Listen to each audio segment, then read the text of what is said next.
What's going on? What's going on? My YouTube family, what's happening?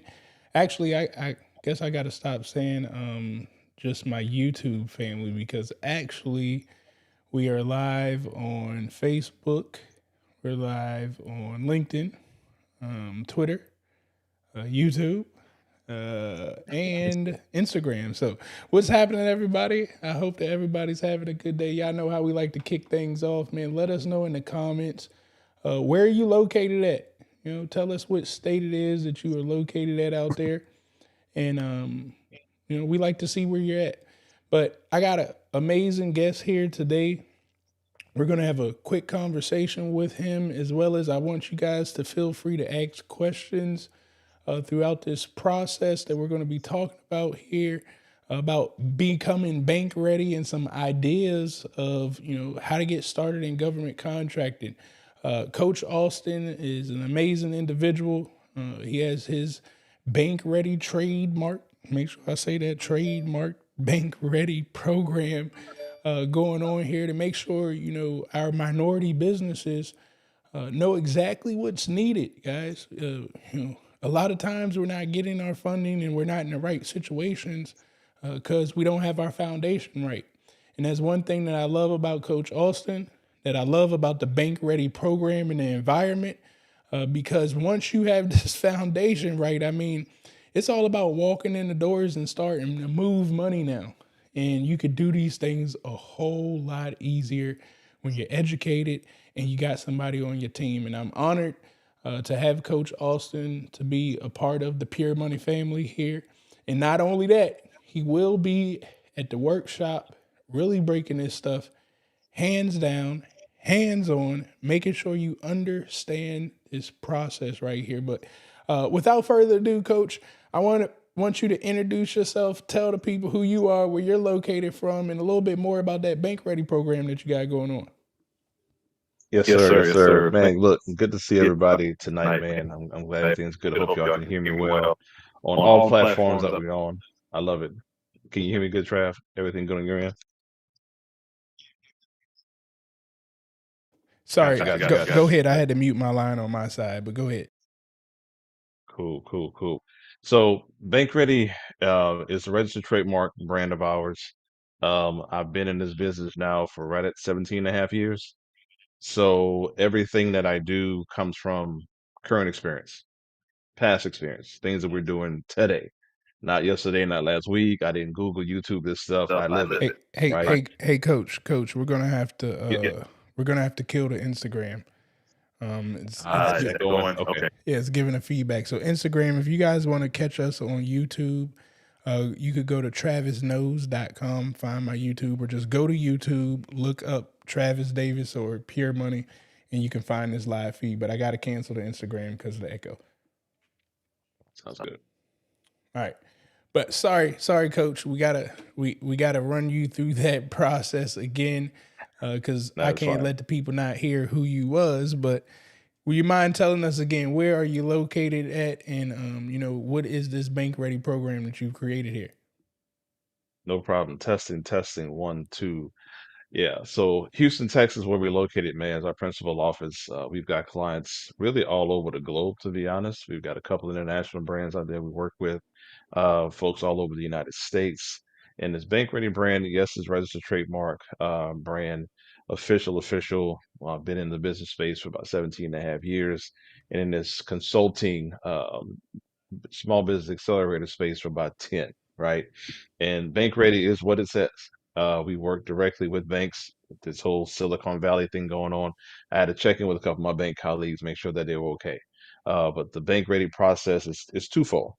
I make sure that you are ready for the bank. You can walk into these different institutions, you know which institution to go to get the funding for your procurement, B2B, B2G situations, and I make sure you're underwriter ready, right? Ready for that bank and know how to go, how much to get, etc. And we make sure you're bankable for the marketplace.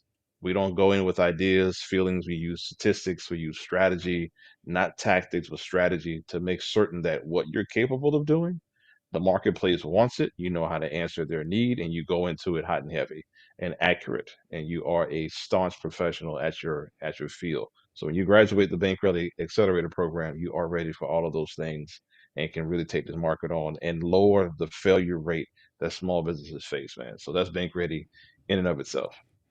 And I'm I'm And glad that you I'm brought glad. all of that information up. I hope I'm not I echoing. hope I'm not echoing. Mm-mm. Um, You sound good to yeah, me. so I'm glad that you brought that information up as we're talking about, the underwriters and things of that nature. I know when I got started out in business, I wasn't familiar about an underwriter and, what they're expecting to see and things of that nature when it comes to getting funding. So I want you to take us back on the journey, Coach. I always like to talk to people and see where they were at when they got started because a lot of people are seeing polished people on the internet, and they're forgetting like that starting point. So when did you get started with your business, and most importantly, when did you get started out in government contracting, and what did that journey look like for you? For me, this journey started, man. I was working at Baylor College of Medicine as a oncology research coordinator, cancer research coordinator, and I was flipping houses part time. Right, so my journey started in the real estate space. My family's in real estate. I kind of kept that thing going. Mom said you can go to school to be a doctor. I ended up in cancer research after I was a paramedic in the ER. So it was a wild start. Got laid off at Baylor, and that hurt because I had family, kid. I'm like, man, look, this is not looking good for me. What am I going to do? Real estate is what I knew. Jumped into it full time, and Bank Ready started then because I needed to raise capital for a larger project we were getting into. Knew my numbers. Although you can't tell me I can't know my numbers, but I didn't know what the bank needed to see. And that bank manager, the business manager, is like, "You're not ready for the bank." And I'm like, what do you mean I'm not ready? Like, look at these numbers. He said, no, that looks good for that. But for us, we need to see something different. You're not giving me what I need. Here's what I need. Sat in that parking lot for about 30 minutes and felt defeated as heck. But like, what options do I have? I got to get it right. So I didn't sleep for probably like 2 days. Got the numbers right, went back to the bank. Is this what you need? Yes, sir. This is what I need. And fast forward, this is around '07, '08. The next project came at '09, but this is the mortgage crisis that's going on. So everybody's it's I mean, I'm at the height of my career at that point, had to sell off a lot of properties, move the family, things were in disarray. But I got a phone call. Got a phone call. I was speaking at a Chamber of Commerce meeting about 6 months prior. And the guy gives me a call. He said, hey, you still doing real estate, right? I said, yeah, I am. We need a minority contractor up here in Dallas. Can you get here? Like right now? Get here as soon as you can because we need to put you on this project there. And that's why I learned about hub certifications, being minority certified, things of that nature. Because they're like, you need to get on here, but you need your credentials. I got 4 degrees. That's great, but you need to get credentialed. And I learned about certifications at that point. SAM, this, that, and the other. Dun and Bradstreet at the time, right? And got my certifications going, got on that project, and that was a $1.2 billion situation. '09, 2010, 11, and 12. Mm, Uh, on the board, I had to be on the board of directors for this company called NASCO, North American Super Corridor Coalition. mhm, Only black male in that group, but that was an international group. We ended up going to a global summit, and it was wild because you could hear everybody had headphones. mhm. So when the Asian guy is telling the joke, they laugh first, and everybody else gets the joke. And I'm sitting here like, why did? Oh! You hear the translator translating it to you. It was a wild event, man. But when I knew I really kind of made it into that space, we're exiting that space and we were starting to go international. Clients from all over were coming to us to consult them. They're like, hey, you can do this, you can do that. Can you help us with this? Can you help us with that? And the real estate project started to get really big. And I was like, I got to exit this thing because it's getting too big for me. I can't handle it. And this is where the coaching consulting came from. And we ended up opening up accounts in Madrid, Spain, and Banco Popular over there. Mm, Had clients in Manila, South Africa. We brought technology here for green commercial construction at the time. So that's where the government contracting, which I know it as procurement mhm, because they buy and sell what you offer. So I never heard GovCon until really recently. So mhm. I've only known it as procurement, and working with the agencies and different customers. So a lot of ups and downs, man. It was not. It was a rough ride. I had to learn a lot of stuff on the fly, Mm-hmm. real for real. Yep. I spoke at the Ports to Plains conference in Lubbock, Texas. They thought I was the one parking the cars. I'm like, no, man, I'm speaking here. And I had to call my sponsor. The guy got me there, like, Joe, can you let me in this building? Because they don't think I can speak, because they don't Mm-hmm. just let you in these places like that. Mm-hmm. So, man, it's a long story. I hadn't told this in actually a long time, man. So thank you for allowing me to speak it to the people. No, no, I appreciate you for telling that. Because honestly, again, a lot of people are getting started uh, with business. Period. Not even just government contracting, and sometimes they just gotta realize that all of us started from scratch. All of us started from a point where we didn't know half the information that we know now. We did this thing through trial and error, and we were able to get out on the other side. And you're able to do the exact same thing. We're not any different than you. The only difference is we didn't quit. We kept cracking away at this thing. And as you can see, what seems small, a lot of people say, I just want to get started and doing this and X, Y, and Z. Building a relationship up and meeting the right individuals can change your life. It just takes one. That's all it takes. You don't need 100. You just need one person to change your life. And most importantly, as you guys heard there through the story, was they listened to what the bank asked. Okay, what were their requirements that they needed in order to fund the projects that he was trying to work on? And a lot of times, we're beating ourselves up, we're knocking ourselves out of the equation because we just won't listen. We need something from a financial institution. They're telling us exactly what they want to see. And here's the kicker: all you got to do is go do what they're asking you to do. Because most times they're not even asking for real numbers, they just want to know your projection. Like, how do you plan to do this? And again, that's where we go back to this bank ready brand here, because it is all about projections. And I'll tell you guys this: I got started and didn't write my business plan, really sit down and write it. I wrote some stuff down to satisfy people. But honestly, I cheated myself by not sitting down, looking at the market research, looking at what's going on out here in the economy, and understanding, how to put my business on a proper trajectory, so I can accomplish my vision a whole lot faster. So, Coach, if you don't mind talking here briefly, and by the way, guys, before Coach starts to break down this question, if you guys want to get more, okay, if you really want to start to develop your business, to do government contracting, and most importantly, to really start to generate some real revenue here, March 24th through the 26th, we're going to be here in Washington, D.C. If you want to watch one of the previous videos, Coach Brooks was just on talking about how she's going to be going over proposal writing and the things that she's done. We have Coach Alston. He's going to be here breaking down this bank ready thing, making sure that you guys know exactly the documentation and things that you're going to need in order to get these projects funded, man, in order to put some money in your projects. 'Cause I've never done government contracting without no money. I know I've heard multiple times you don't need money, and I may say sometimes you don't need money, but you got to know where to go get the money at. That is for a fact.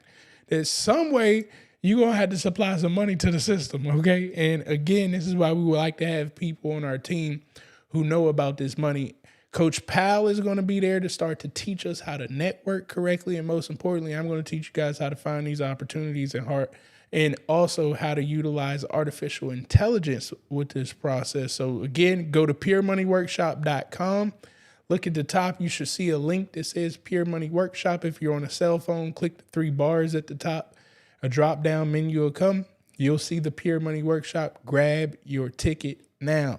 But let's get back to you, Coach, in this business plan thing. If you don't mind telling us, so tell us some data about the business plan. Like, how important is it that our minority owned businesses develop a business plan, especially when they're just getting started? Like, how do they go about that process? Honestly, I mean, I like to go the freebie route. There's a lot of free resources out there. Score.org is one. The SBA is another one. They offer free business plan templates. And what I like about those is that it allows you to brain dump. Most entrepreneurs we talk to, small business owners, I got a lot on my mind. I got a lot swirling around. I got so much to think about. Well, the best place to go is ink, pen to paper. And the best way to go ink, pen to paper is to, and I don't know what to write down. Well, let them guide you. I take Scores template and SBA's template and I put them together.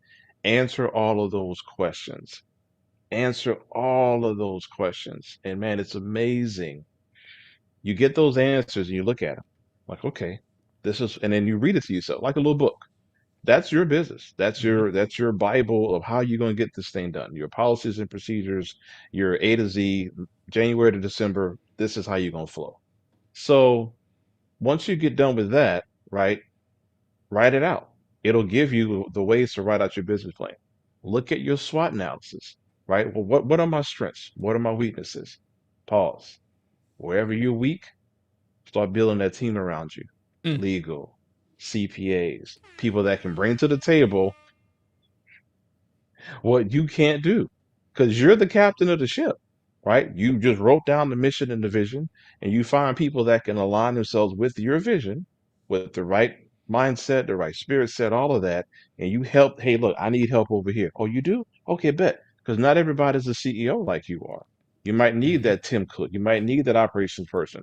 And as you go through that SWOT analysis and that business plan that you wrote down, that's the perfect way to start, man. Because a lot of businesses have failed, and what we found after 17 years, well, we got a combined 200 years of experience on our team. Businesses fail because of lack of this, lack of that, lack of that.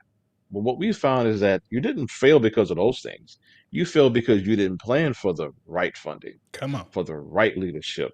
You didn't plan for those things. So we put a plan in place, and we look back at 80% of the businesses that failed.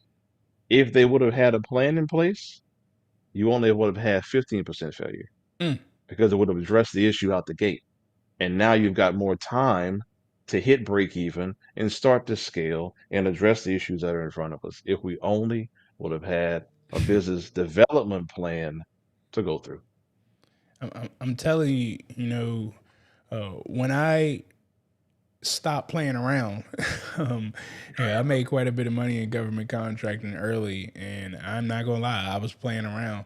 But when I did stop and realize, like, you know, I often heard coaches that I got and mentors that I got say, you need to have a vision, you need to have a plan.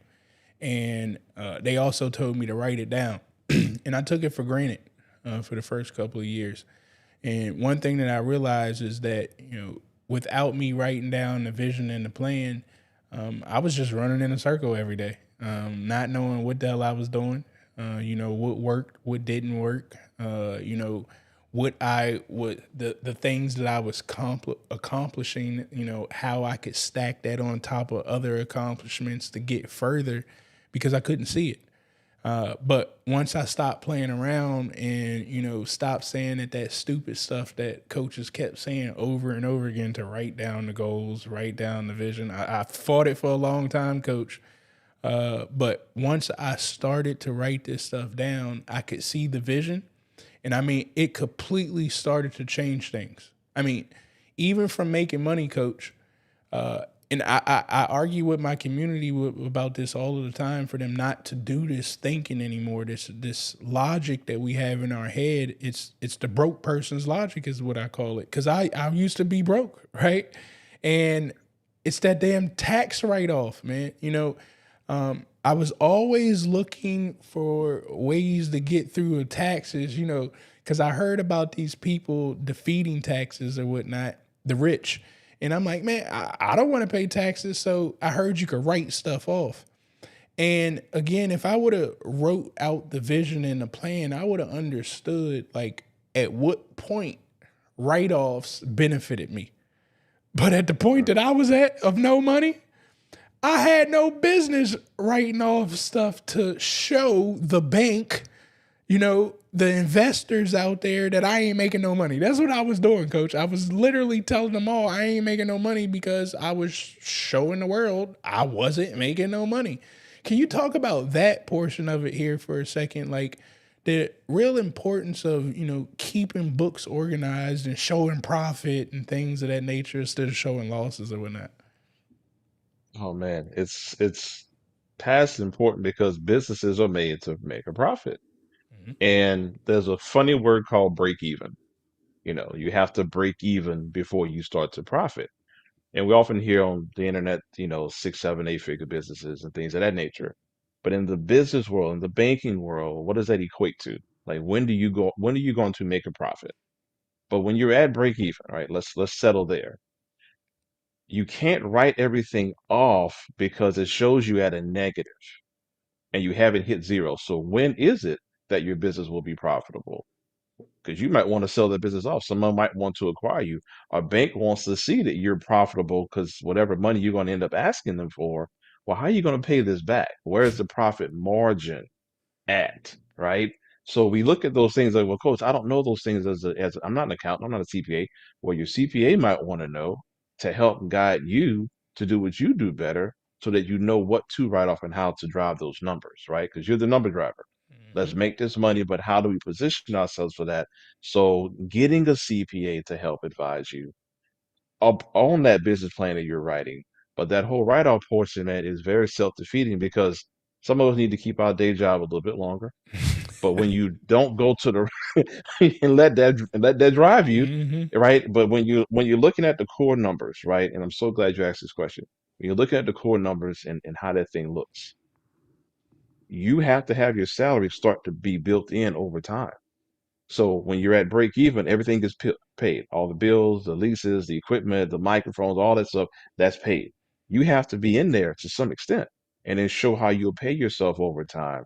And then once those bills are paid, how much revenue do I need to make to pay those bills off? If you're writing everything off, you never get to that point of revenue, gross revenue, profit, and things of that nature. So we can't be in that write it all off mindset. Let your CPA guide you for that. You shouldn't be making those decisions anyway. Come on now, come on, man. We look, we talking about some money today, okay? So, before we keep going, guys, I want you to let me know: are you guys picking up some information that Coach is putting down? Drop a fire sign down in the comments. That's how I know that you guys are understanding. And while you're doing that as well, I want you to make sure that you are hitting that like button, hit that subscribe button, and most importantly, guys, I need you to go ahead and share this out right now at this moment to at least two other entrepreneurs so you ain't being stingy, man. We're trying to help out the whole community here and get our minority businesses striving. And the only way that this can happen is by your continued help of sharing this out. So make sure that you continue to let others know about what we got going on over here. Now, Coach, also, by the way, guys, like we didn't pre-plan this. This ain't no pre-planned questions. I actually just threw the topic up there and I'm throwing it out at Coach. So all of this is all for the fly. Coach, I know you're heavy in, market research and you're always advising people to go to nakes.com to see the opportunities that are out there. Do you mind telling us the topic of the room or the video today was, some top businesses to get involved with government contracting. And the whole reason why I brought you through the questions in the beginning was one, that everybody can see that anybody could do business. Okay. All you got to do is start to get your foundation correct. When it comes to money, guys, again, if you got the plan and stuff written out, you can do any of this stuff. So now it's about, well, okay, what are we selling? Are we selling a product or a service? And I often get asked, what is the best business to do in government contracting? And to me, it's everything. But coach, I want to ask you because you're heavy into that market research. What are some of the best businesses that people can look towards here in 2023 to get involved with government contracting? Mm, I would say in a way everything too, because the government as a customer buys any and everything you can think of. They have the world of opportunity and they need us to fill it, right? So I'm always going to push to what is it that you have capacity to do? Because you can want to sell missiles and it looks great and you know the Air Force is going to buy a crap load of them, but you can't get to them and this ain't war dog. So, but I attended and this is real big, that y'all start attending the right mastermind events.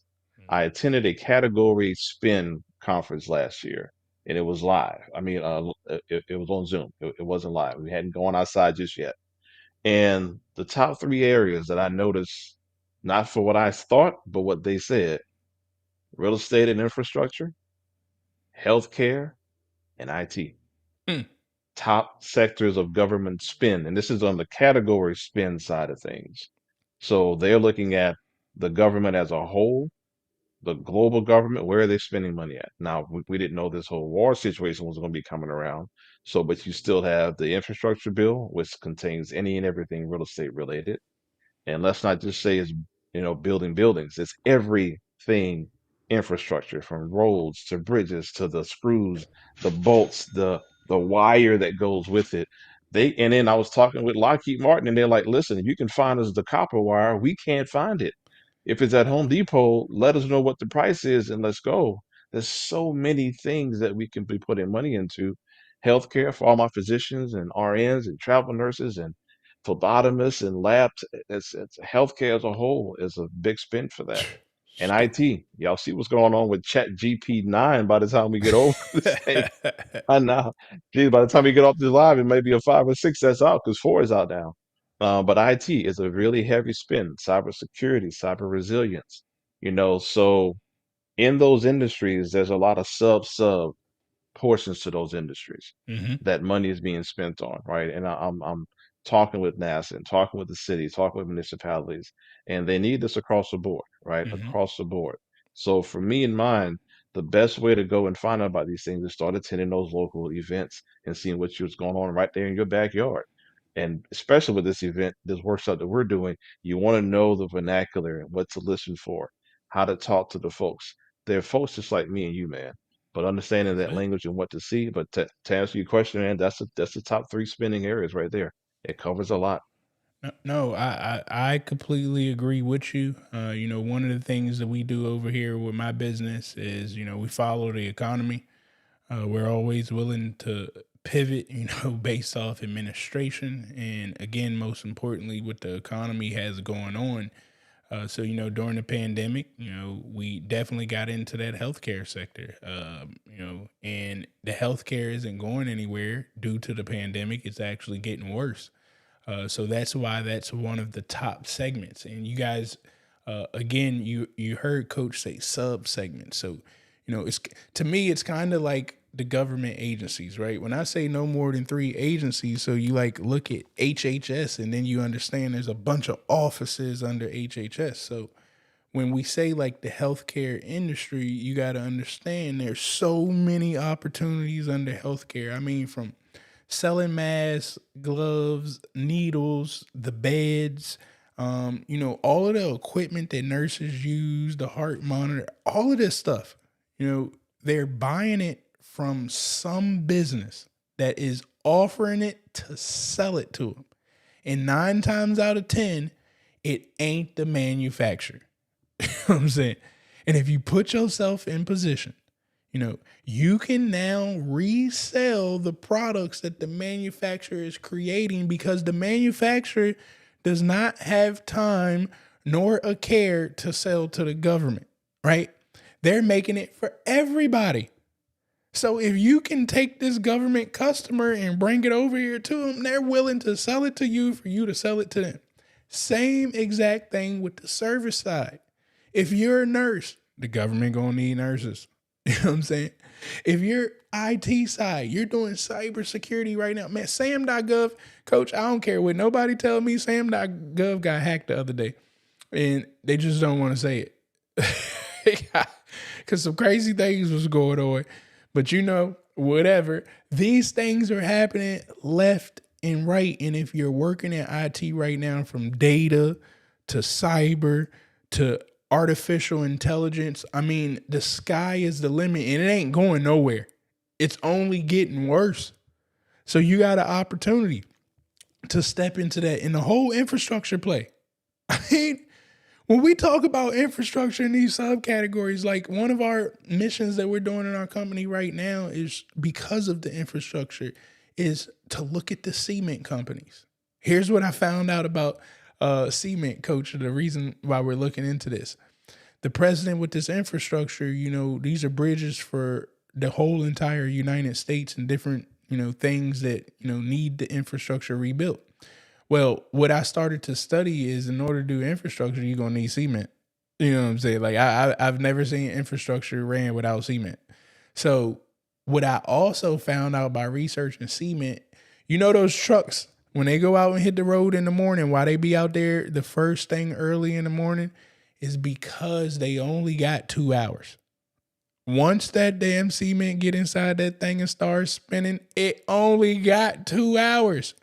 So in my mind, I'm realizing, well, where where's the location of the infrastructures that you plan to build? I can put a dot right there and put myself a 1 hour radius and contact all the cement companies around there and start to build partnerships up because the economy told me that I should be looking into infrastructure in cement. You see what I'm saying? But there's more infrastructure. I just chose cement. You know what I'm saying? It's opportunities left and right. And that's why I asked Coach what were the top ones because he's following the economy. And this is how Hmm. simple it is. And we all got the power. So imagine. And Coach, you talk about, matter of fact, I often say one of the best ways of getting into government contracting, is not starting from scratch. If you I do was gonna have to say get that. started from scratch, like cheat off somebody like the paper, but the best way to me is to just acquire a business. You know, do you want to talk about that for a second about the possibilities of people actually going out there buying a business and getting involved in government contract? I'm so glad you brought that up because I was actually going to drop the dime on him because that wasn't part of the original. I was going to say, you know what, since it is Travis's event, since it's the workshop, let's give him a little extra part of Bank Ready that we don't talk about as much. So yes, yes, yes, yes. Um, Lumber yards, concrete companies, the manufacturers with these all the different concrete trucks. Those are all businesses that when you go to different business broker sites, just like you buy a house, you can buy an existing business. The baby boomers that we hear about, they're retiring, they're getting older. Well, their kids aren't wanting to take over these businesses. And there's more businesses for sale than there are people that want to buy them. So Mm, let's focus on this real estate thing, right? And there's lumber yards for sale. There's concrete companies for sale. Like I said, I came from real estate, so third generation. My uncle still runs the concrete company that my grandfather ran when I was a little kid. So there's companies like that that have the trucks, the cement, the vendors, the business credit, the revenue, and the cash flow. These companies are 10, 15, 20 years old. Well, coach, I can't afford to buy that. That's a lot of money. 7, 10, $20 million businesses. Well, hold on a second now, because there's seller financing, there's SBA 504, 7A loan programs that through the revenue of the business, you can acquire that business. So a mix of seller financing and SBA approved lending mm, based on not just your credit alone, but the value and the gross revenue of that business, you can acquire that business. That CEO, he's not going to just walk away because you have staff and payroll and equipment. So oftentimes they stay on board for 3 to 4 years as a consultant. You use that person's resume because the bank wants to know, well, hold on, if they leave, well, who's going to run it? Well, the consultant's going to stay on. mm. So that resume and everything that they have stays on board. And now you can acquire cash flow. You can buy time. You don't have to go out and get business credit from scratch and all these other things that we see. We can acquire that asset. That's the best way to go. And then you take that capacity, because in government contracting, small businesses are hurt because, well, you don't have the capacity. You haven't been doing this for a long time. You Mhm. don't have the funding. Well, hold on, hold on. We've been doing this for 20 years already. Here's my team. Here's all the projects that we've done over the last 10 to 15 years. And you plug that capacity into your new capability statement. You got your crew. Now you as CEO, co-CEO, go ahead and attack that project over there and do the drywall, the concrete, the foundation, whatever they allow the sub to do. But you might be surprised. You could be a prime on a situation with that much experience. Just saying. That's Hey, available. And we'll talk about that at the workshop. hey, look, Coach. I'm trying to tell you, one of my best deals that I've ever done was literally purchasing the business. It's called Malmar. It's my main company. I didn't start this company, coach. So one of the tricks that I did when getting started in government contracting, because I was fearful like some of the other individuals at first, but what I realized was that it's all just paperwork. You know, Hmm. can I satisfy what's on paper, and then I can get through the process. So one of the requirements that they were asking coach was to be in business for 3 years or something, or 2 years or something of that nature that people kept saying and whatnot. And it kept haunting me in the back of my mind that, I don't have a business that's been operating that long.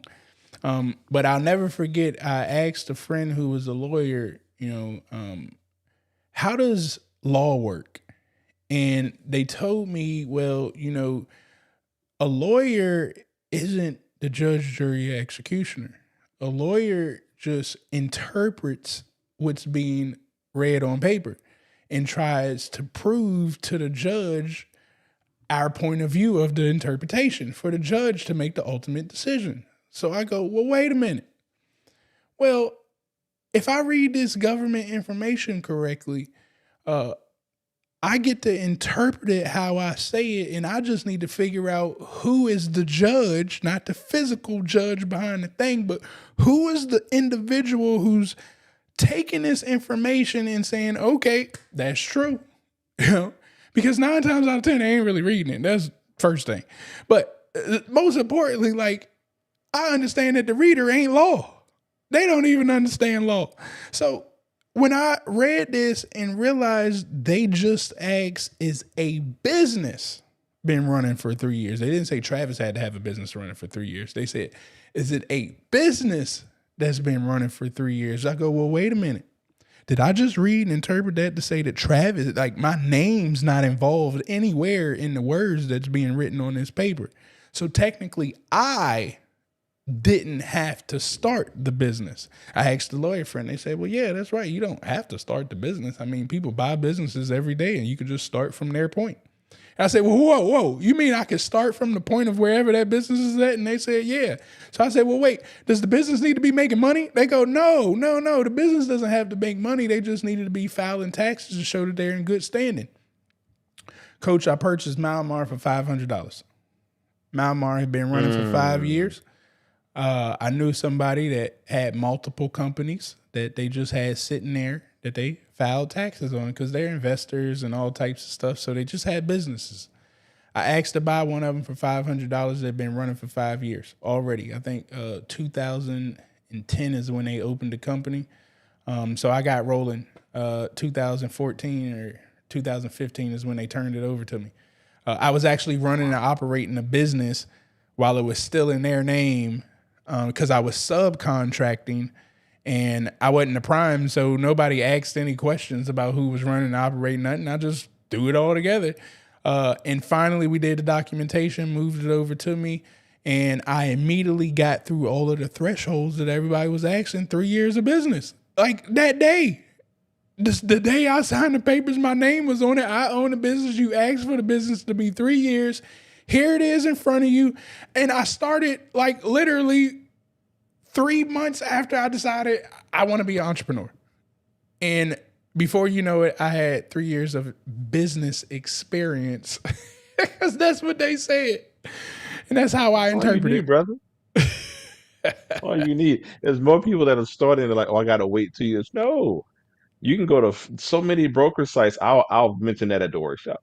But there's sites you can go to for .coms, e-commerce, brick and mortars, whatever, man. And I'll teach you guys at the workshop how to make sure they're healthy. It makes sense to get them. And that, man, when you buy time like that, oh my God.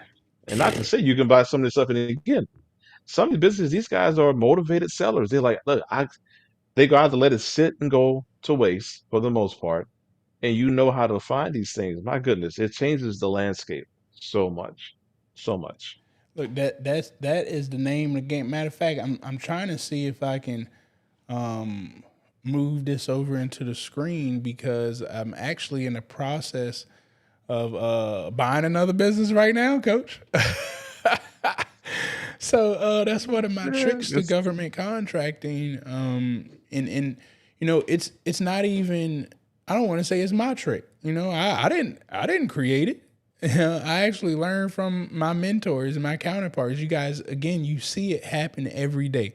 You see when Amazon has competition, they acquire it. So they no longer have the competition. They could take their traffic, everything that they've built and created, they bring it into the Amazon space.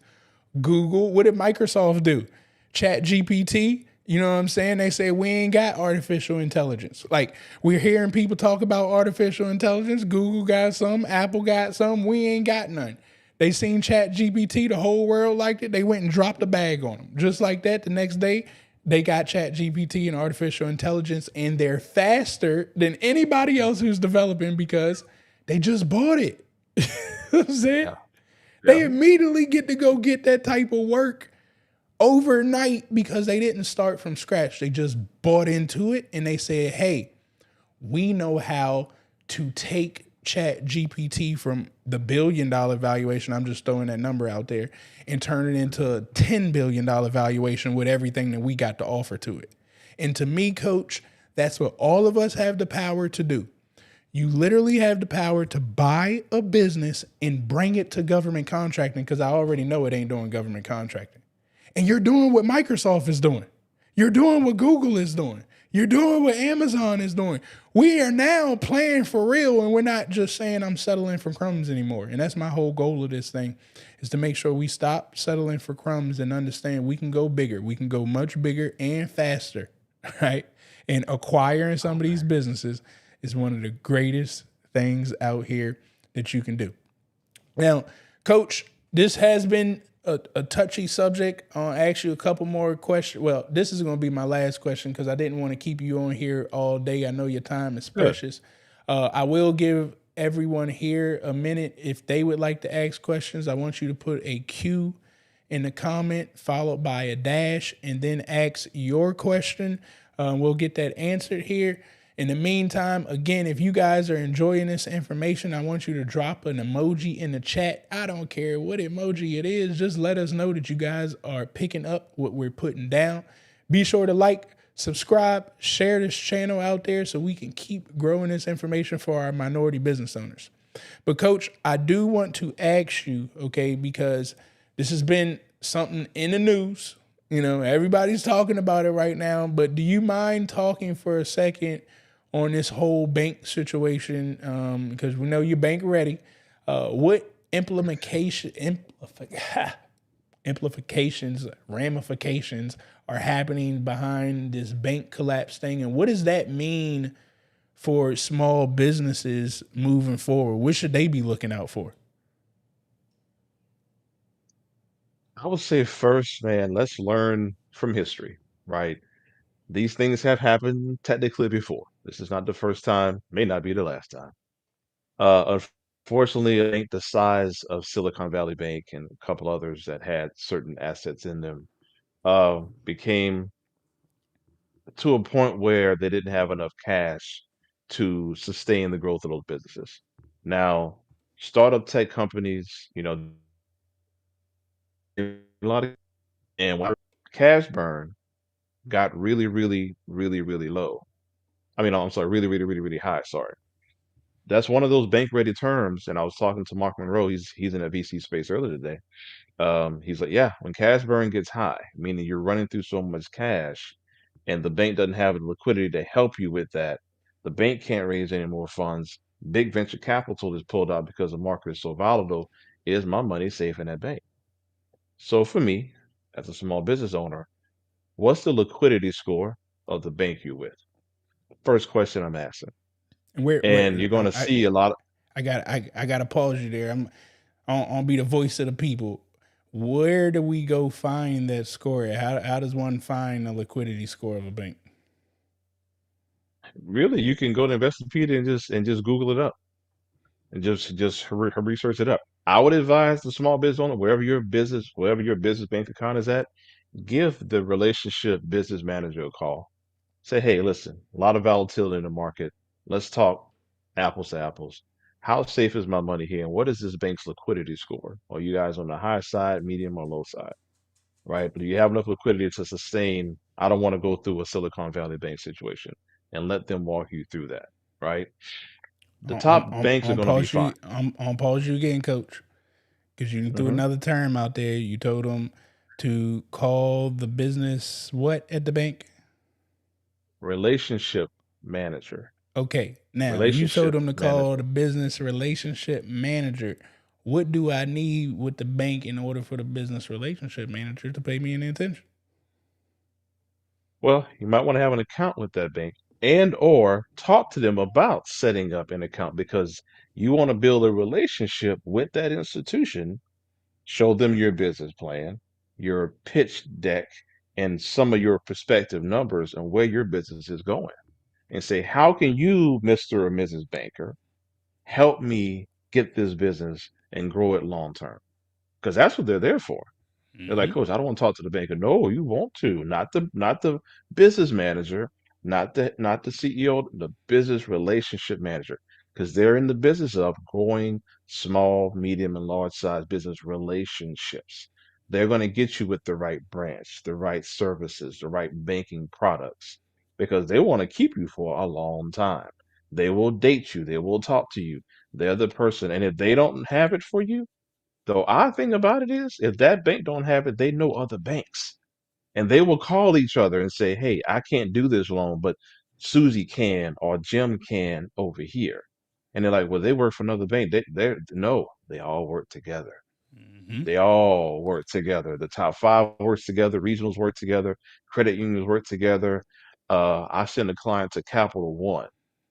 Capital One sent them to Lift Fund, right, and People Fund, and also told them to go and look at other credit cards at other institutions. Mm-hmm. But the relationship manager made those decisions based on what the client brought to them.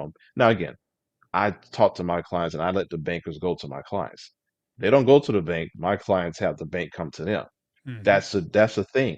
You really can have that happen because that's how they operate. So with the Silicon Valley Bank situation, it was unfortunate because it, they had way too much money coming out of that bank and not enough money going into it to sustain it, unfortunately. So now it's a fire sale. You've seen HSBC buy the UK version, portion of Silicon Valley Bank. I wouldn't be surprised if one of the big boys here picks up the rest of it and they're going to keep moving. The economy doesn't stop moving, ladies and gentlemen, because a bank of that size goes under. Thursday, Friday, Saturday, Sunday, Monday. Yesterday, HSBC bought the UK version. Watch what happens before the week is out. So we can't be fearful of the unknown because they're going to pick up the pieces and keep it moving. Mm-hmm. Startups in the United States and globally are the fuel and the backbone for businesses. You just brought up the acquisitions. For those tech companies, those are all potential acquisitions for larger companies. You grow a business to sell it. That's one of the biggest things about this thing. You grow the business to sell, Mm-hmm. to exit with a check, of course, the expertise, and go on and do something else.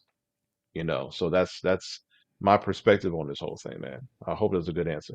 No, no, that was a great answer. And you know what I love the most? A lot of fear has been put out there. I'm never with the fear. I'm always just with knowing what's going on. And as you stated, the economy's still going to keep running. Like buying and selling still going to keep happening. Investing still going to operate. Money still going to flow. So it's nothing to be fearful of. It's just to get educated, to understand how to pivot. Again, you know, I simplify everything in my life, from business to investing, and it's all the same stuff to me. How I told you guys, the way that we do our business principles and pivot in business is following the economy. It's the same thing with this. I'm following what's going on with the banking system, and however we need to make a pivot, whether you pull your money out of the banks and dump it into life insurance policies or put it into real estate and let it cash flow you until the market can correct itself and you refi. I mean, it's just so many things that you could do with moving money Yeah. around. And again, I think that's why it's very important to have someone on your team like Coach and his team and Bank Ready, so you can call and have conversation with people who understand the game. That is the key to this thing, to me, that our minority businesses need to focus in on is to stop having these conversations with people who aren't really doing it. And you can start to talk to people who are actually in these spaces, and you can keep that energy, that synergy operating. Everybody knows what's going on. You ain't got to worry about trying to make nobody believe what you're saying. And instead, you can function a whole lot faster and generate some of this pure money a whole lot faster. But again, that's what I Can I appreciate make one little about comment? everything that you got. Go ahead, coach. So one other thing I want people to understand, and this is coming from real time perspective, right? Yesterday and today in particular, a lot of phone calls, a lot of emails going back and forth about the fear in the market. And today in particular, I hit about probably 6 or 7 text messages to bankers that I knew. Hey, checking on you. How you doing? They're giving me a call. Hey, coach, let's set up a meeting because I want you to be able to talk to some of our clients about our reputation with you, how we work in the community. But a lot of them were like, hey, just thanks for checking in. And a few of the top banks, they're like, no, we'll be fine. The big banks are going to be fine. Thanks for checking in on me. Let's get this, let's let this smoke clear. Let's set up our next meeting. So for a lot of them, it's business as usual. They're not concerned at all. But to be able to text and call bankers in real time while this is going on even helps me with perspective. And I want to share that with everyone that's going to watch, even on the replays, that you want to have somebody that's not, on some platforms and really that's a lot of barking that's happening right now. That's not what's happening behind the scenes. Some of these guys are worried. And one last piece, there was an analyst on Bloomberg that was talking to a guy that was buying his hedge fund bought in and was been with Credit Suisse for a long time. And the analyst was like, why are you still with Credit Suisse? Their stock is falling. The UK, EU and all that with their banks are falling. Things are rough over there. He said the fundamentals of Credit Suisse are fine. Just because the stock value was down, we're not going anywhere. The fundamentals are fine. And he gave a whole list of what their fundamentals were. And I was like, that's it. He's staying firm on the fundamentals of that company. The company is not going to go anywhere. And I want people to understand that just because the market may be shaky, business fundamentals don't change. And if you got a good cash flow and asset there that has a recession resistant model, and the markets will do what they do, they rebound, the companies are still going to be there. Those are the strong fundamentally. So keep that in mind. Just wanted to make sure I added that in there. No, no, you hitting it on the money, coach. That's why we got you in the house today. I do see a couple of questions up here that I want to get to. Again, if you guys do have a question, make sure you go ahead, throw that Q in the chat, followed by your question. Before I do get to some of the questions that's come in thus far, I need everybody right now to type in the chat. I believe one of the key components of what we have heard tonight, and I need to make sure I drill it into your head today. So type this in. BRM. Now I'm with government contracting. You know I like abbreviating things. BRM, Business Relationship Manager. Type that in. BRM, Business Relationship Manager. We got to know these people. We have to know exactly who they are. And most importantly, we got to know the terms. So when we call the banks, we're not getting put on the phone with the tellers. We ask specifically for a specific person. You know what I'm saying? So type that in the chat so it can get drilled into your mind and you don't forget it moving forward. All right. So we first question that I see here, my man Michael Barnes, he asked, and I'm going to say yeah, because that's who I bank with. But he said, is TD Bank a good bank in your experience? Yeah, I haven't seen any issues with TD Bank, good regional bank, good fiduciary, if you will, good institution. TD Ameritrade, good on that side of the world too, as far as a good brokerage to be with, strong with that Schwab backing. Yeah, I like them. I like them too, and also they're tapped in with the SBA, so that's the other reason I like them. Yeah, SBA approved lender. Yes, Yeah, sir. they gave me a really nice $500,000 credit line that I've had for 5 years now, and I've never used a penny of it. It was just crazy. So I just pay every year to keep the credit line because that's one thing that I kept in my mind as I was growing. I'm telling everybody now, I don't know anything about credit. I don't know a damn thing about credit other than you pay your bills and you get a good credit score. So I'm learning about this stuff as I go on. I always had a fear of running out of money. So some of the things that I ended up doing, I don't use that credit line now. I use my credit cards and other things of that nature so I can get points and stuff. But what I did learn, Coach, to make this thing go and have so alleviate some fears of losing money. If I just pay, I think it may cost me like $189 a year to keep the credit line.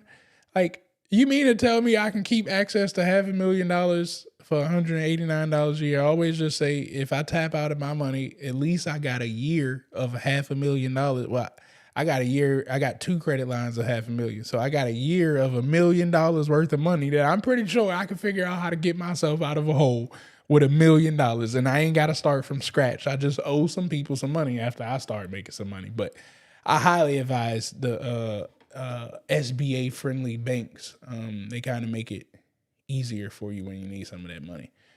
Hmm. Um, what we got? Does a minority or makeup to makeup asks, does a minority business need good business credit or personal credit to get a loan? I'm gonna say yes, yes, and yes. The reason why I say that, when you're looking to be bankable, lendable, that credit score has a how the bank looks at you is your character. Are you trustworthy? You want this money from me. That's the metrics they go by to give you that money. Now, SBA has lower credit beacon score limits than, say, maybe JP Morgan or Bank of America. Uh, you may want to go with a micro loan or a CDFI, credit union, or even a CDC, Community Development Corporation.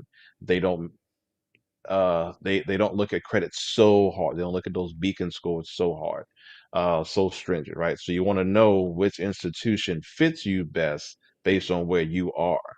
And I'll be honest with you, a lot of them even have built-in credit restoration or ways to make your credit where you need it to be for them, or vice versa, where they need it to be for you. So you do have to have good credit, but I would even ask yourself, what is good? It depends on the institution and how much you're getting and what you're going to be using it for. Okay. So when you know that metric, you'll be fine. You'll be totally fine. But definitely get in a relationship with them. Let them see your score. Go over it. See what's the deal. You may be better off than you think, but everything is fixable to get what you need out of it. And especially with a good plan in place, you probably need less than what you think, because the debt you're going to service just needs to get you to a revenue point.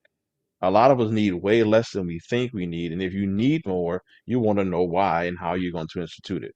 If you had a check for $100,000 today, how would you use it? Where would it go? Give it to me right now. I need 30 seconds. Write down every dime. Where's it going to go? Most business owners freeze.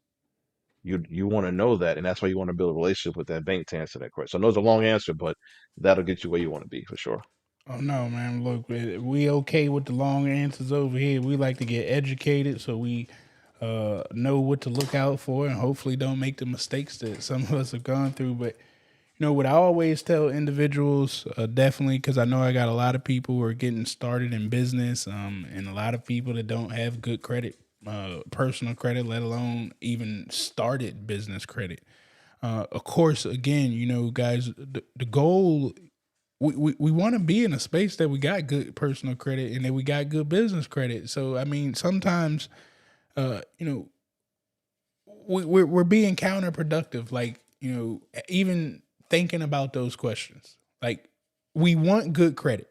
That is the point of it. Now, if we don't have good credit, if we don't have credit, period, it becomes, how do we get credit? That is the Hmm. question. Now, if you've already started messing up your credit and things of that nature, well, you need to go to other individuals that can help you fix that thing. But the issue that I've come across, when people get these credit repairs, you didn't fix yourself, and you just go back and mess your credit up all over again. Now, when it comes to money and things, we're talking about getting funded from the banks and stuff of that nature, guys. you know, Sometimes, especially if you're getting started in business, you got no track record, it's going to be hard. But that doesn't mean that you quit. That doesn't mean that you give up. Like, you now got to get creative. Money can come from all types of ways. I pull all of these up because this is all my money right here. All these credit cards, like every time I get a 0% APR in the mail, I want that credit card. I told you I don't know nothing about credit, but I know how to move money. That's how I ended up building my credit, not because I knew what I was doing. I just needed some money. And I realized 0% APR in 12 months means that they don't want their money back in 12 months. So I got 12 months to flip whatever they gave me on a credit card. If it was $4,000, that was $4,000 I didn't have previously.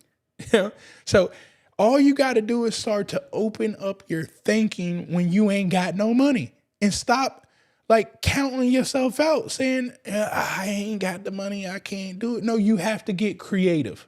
You got to think outside of the box. Hell, you may have to go beg somebody for some money. You know what I'm saying? But we going to have to get some of this money. And again, we're trying to make this process easier for you so you don't have to beg people, because I hate begging people. But if I got to, I'm going to do what I need to do. Okay.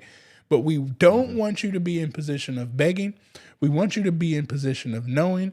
And again, this is why we got Coach here at the workshop, March 24th through the 26th. You need to grab your ticket so you can have your foundations right. We're literally going to make sure that you guys got all of the steps that you need in place to make sure that you can become a successful government contractor, and most importantly, a successful business showing profit, not a broke business. We don't want no more broke businesses out here. All right. The next Mhm. question that we had here, Coach, and we got a couple more. Is it possible for a Yes, truck sir. driver to start out part time doing this business of government contracting? Of course. I'll mention a couple of our clients are going through, say, the Port of Houston. Now, the Port of Houston doesn't hire truckers. All of the tenants, the vessel companies, all the ones that actually take the freight off of these liners and bring them all across the U.S., the Amazons of the world, FedEx, Old Dominion, Hotshot, Gooseneck, Flatbed. What trucking you looking at, right? Is more, and I would also add, use the word logistics, right? Use the word logistics in your, not trucking. It's when you look up your NAICS codes and things of that nature. So can you do it part time? Yeah, of course. You sure can. Do what your life can handle. Pick up a load here or there. Find out how you can get some dedicated routes, this, that, and the third. And then you want to see how many loads you can get that will replace your salary 18 months in a row. And once you know you can replace your salary 18 months in a row, you're gonna sit there one day like, all right, I can go to this job now, or I can keep doing this. But for now, let that sucker run and then build that thing up, and you know what your salary looks like. But yeah, you can do it part time, of course. You sure can. Dropping bars right there. I appreciate that answer. I'm 100% with it. Ain't got nothing to add on it. All right, we got Lucas here. Look, we should say this question for the conference, but nah, we're going to go ahead. He said, what should he look for when buying a business from another state? He's in New York, but the business is down south. Man. Um, Kind of okay. loaded question. So yeah, well, and I got clients that do this. So depends on the business. Some businesses you can fly in and out, check it out, because that's gonna be an expense, no problem. Does the business have staff already there? Because a lot of times these businesses will have, again, it's going to be an owner, an investor owner who's really super part-time, may not even touch the books at all, may not touch even the door outside to pick up a check. So is there staff there to run the business when the owner that's exiting and you're coming in? So how does that set up? If it's in another state, Chamber of Commerce is real cool. What's their relationship with the city, clients, customers? Have they been around a while? Okay, cool. You'll be an absentee owner. That current owner, are they going to be there for a while? How long? To teach you the ropes and things of that nature. People don't want to lose their jobs. Change management is something you want to look into. The people that are there, when the owner is leaving, they're like, most of them are like, man, okay, who gonna be this next guy coming in here? He gonna be good. He gonna, he gonna treat us right or whatever. So as long as you can develop a relationship with that current staff and that owner that's exiting, you should be fine. Because there's guys that buy businesses, man. You don't have to be in the same state. As long as your relationship is there and that asset that you're acquiring has staff on hand to handle it. You can't always make a flight to go open a store in the morning if somebody don't show up. So is there a culture of that already hopefully you'll be that investor owner. You can pop in once in a minute. So happens all the time. We see it often. That would be my answer for you, man. I like that answer right there, and but I always advise people as well. You know, a lot of times, especially if you're not a vet into doing things like this, you know, you have to be able to see out into the future. So what I mean by this is, it would benefit you to invest in getting a consultation call or paying for someone to be a consultant to you that may cost you, you know, $5,000, $6,000, and you're over here trying to make a multi-million-dollar decision. You know, so does $5,000? It would be smarter to pay the 5,000 up front to make the $1 million, $2 million on the back end, opposed to trying to save $5,000 and ended up losing $2 million. Like, I'm saying that because sometimes we just got to get smarter about the things that we do, and you can pay these costs up front if you can see the vision. We're back to the plan again. If you can see that, okay, it makes sense for me to bring this specialist in to take me from the $20,000 I got in my bank account to this $2 million that I'm trying to project out. So I'm just gonna throw that in your mind, and you get to take it and run from it, run with it after that, and make your own decisions. All right. Well, one of the things about that, Go ahead. Travis, too, that people need to realize about what you just said, when you're paying that consultant, that advisor, that five, $10,000, right? It's not a one-time thing. It's not a one-time piece of advice. That advice is a lifetime piece of advice that you're going to end up using for other transactions, government contract, real estate, business acquisition, whatever. So it has an evergreen effect to it. So the Mm-hmm. ROI on that $5,000, $10,000, yeah, it lasts more than just that moment. For sure. We're going to get this last question in right here. I apologize if we weren't able to get to all of your questions today. But, you know, time's a ticking. We got to let people run out of here. And then I'm going to show you guys quickly the business that we're looking to acquire. But here you go, Coach. Says that you mentioned Lockheed Martin earlier in the conversation. How long was the process in subcontracting with Lockheed Martin? Probably a year and a couple months. We courted the Johnson Space Center for a minute. Lockheed was always there, but about a little over a year of just showing up, showing up, showing up, and developing a relationship with one of the program directors there. And we had a connection over and over again. And then it was, okay, this is what we're doing. This is where the market is headed. We have and I already knew what they needed. I just needed them to know that I knew what they needed and I can supply help there. And then that ended up helping me because the Johnson Space Center has a small business division, and that business division needed help. They didn't ask me for help. I kept seeing the same lady over and over again. I said, "Hey, how's it going with that small business outreach? We have boots on the ground. This is what we do. Da da da da da. We should have a conversation." But before I asked her that question, she said, "Yeah, I keep seeing you here all the time. Da da. I see you with your clients. I see this. I see that." And I'm like, "Psh, got it." And you had to show up and show up. So for me, I like the question. But for me, if it took 3 years, I wasn't waiting on how long it would take. I was like, this is what I want from them. I want to work with this customer because one of the events I went to, they got $7 trillion budget. They're the one agency that goes directly to the president. $7 trillion private money, not counting the government money. Johnson Space and NASA has their own $7 trillion budget. They do 15, 20-year projection plans, y'all. So the stuff they're doing, y'all watch Transformers and you see the dark side of the moon. They talked Mm-hmm. about that last year. Okay, there's all this stuff that Musk and is flying to the Mars and stuff. They've been talking about that for a year. They just brought it out now for people to see. But yeah, so it took that long. But yeah, man, I've been fighting like every event, rain, sleet, or snow. I'm there, showing up. Yeah, so a little over a year of consistent dedication. And man, you got to show up and show out. Again, you know, if it makes sense, you only need one, man. Just go bigger. You know, if you go bigger, Now it starts to make sense why you about to every day, every night, you open your eyes. I'm trying my hardest to get their attention because it just takes the one deal for everything to start to make sense. I wanted to see if I could show you guys here.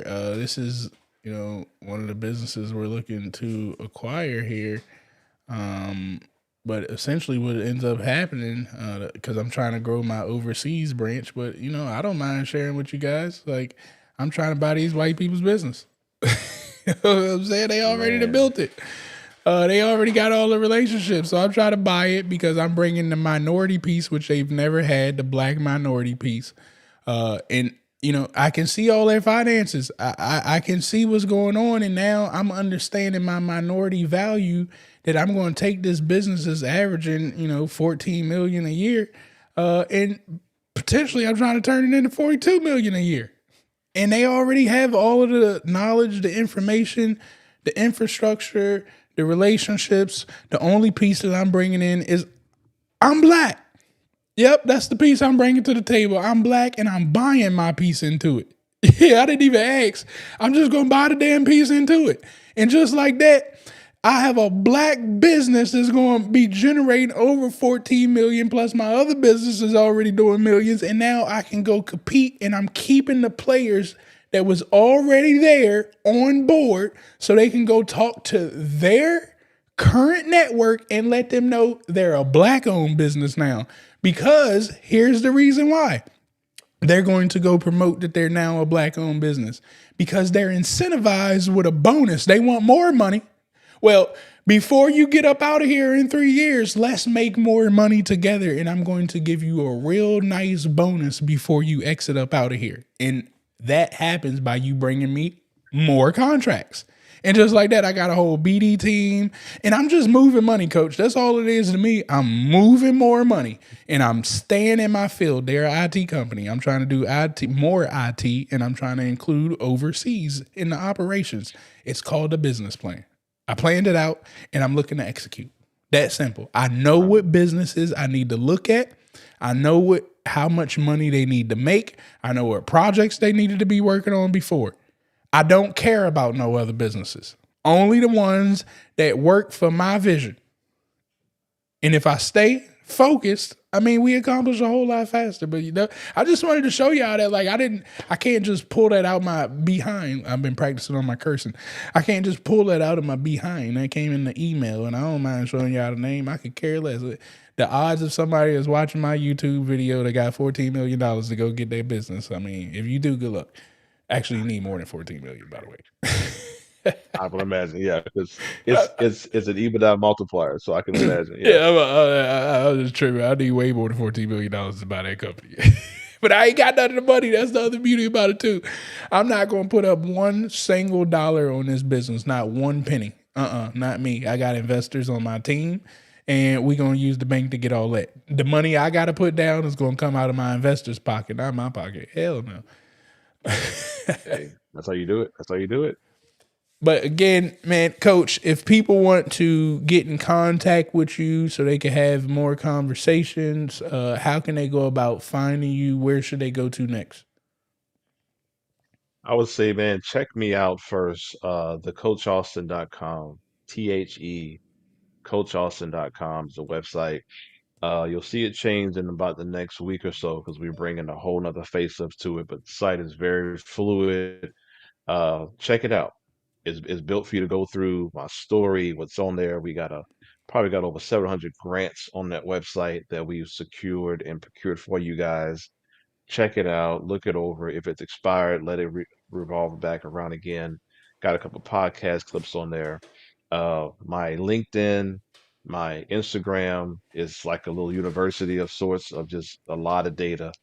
I try to stay current on as much as possible. My lives, gyms, me going to the office, whatever, just giving away game. Just I don't want to keep it in my head. If something comes up, boom. So study me, study me. Go to my IG, my lives, study, watch, listen. I'll drop links, go to them. Clubhouse as well, but I got all the archive audio for the last 2.5 years on Clubhouse.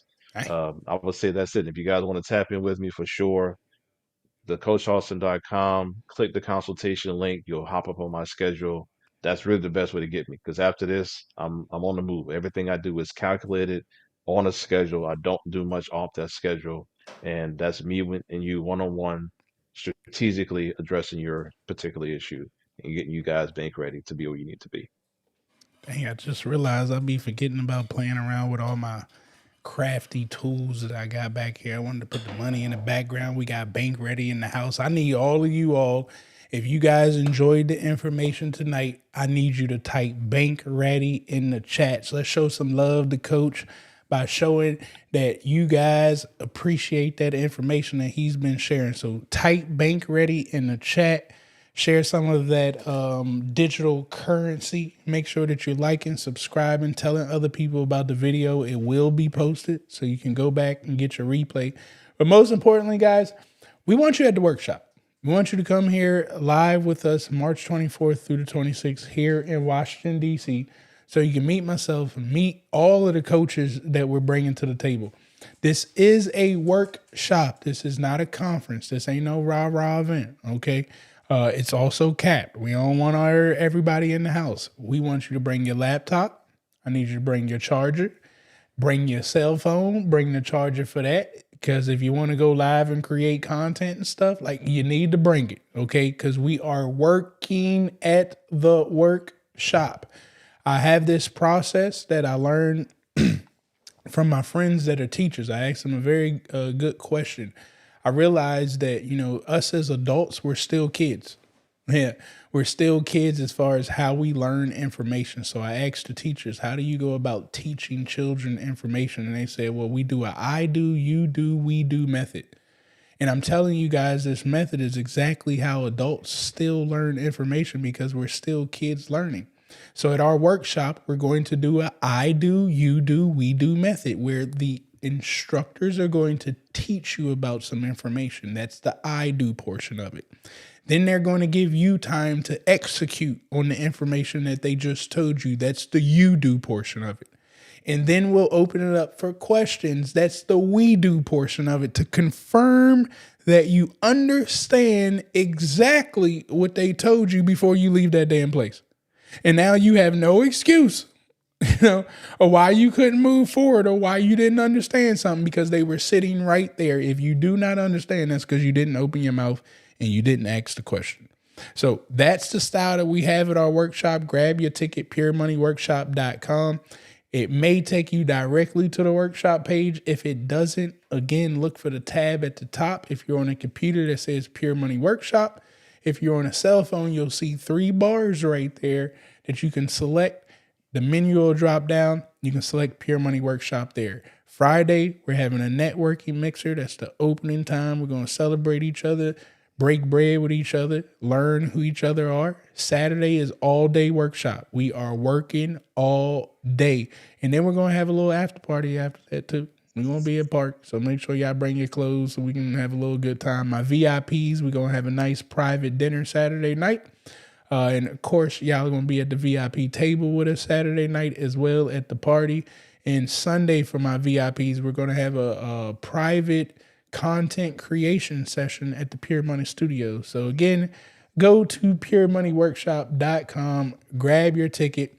We're looking forward to seeing each and every one of you all there. Coach, do you have anything else before we get out of here? And again, I cannot thank you enough for taking your time out, speaking to the community about your Bank Ready program, and most importantly, what these minority businesses need to pay attention to when we talk about being bank ready. I would tell people when you're going through that content of mine, you'll also see a tab that says Bank Ready. We got a waiting list, right, for people who want to get into the program. Click on that. We'll get with you for sure and dive deeper into it after the consultation. But take this thing extremely seriously, but take a breather. It's not as hard as you think. It's not hard. It's just different. And allow us who've been through this thing for some time to actually take you down this path with us. Because I'd rather give and show you the best way to get this thing done. 17 years in this game, and hey, let's make it happen. Come on, man. I couldn't have said it any better. Don't forget, y'all. Y'all know what it is. Make sure you are also going to all the music stores. Apple, Google, Shopify, not Shopify, I mean Spotify. Go to all the music places, search for Pure Money, download the Pure Money song because, hey man, we got to get to the money. Outside of that, guys, again, I hope that you all enjoyed today. Coach, we can't thank you yet enough for breaking down some of this terminology to us. I know y'all better remember one thing from tonight: BRM, that business relationship manager, is going to change your life. Again, Coach, I thank you. I appreciate you. And we will catch each and every one of you all later on. Stay safe in these streets, and I'll see you all out there at the workshop.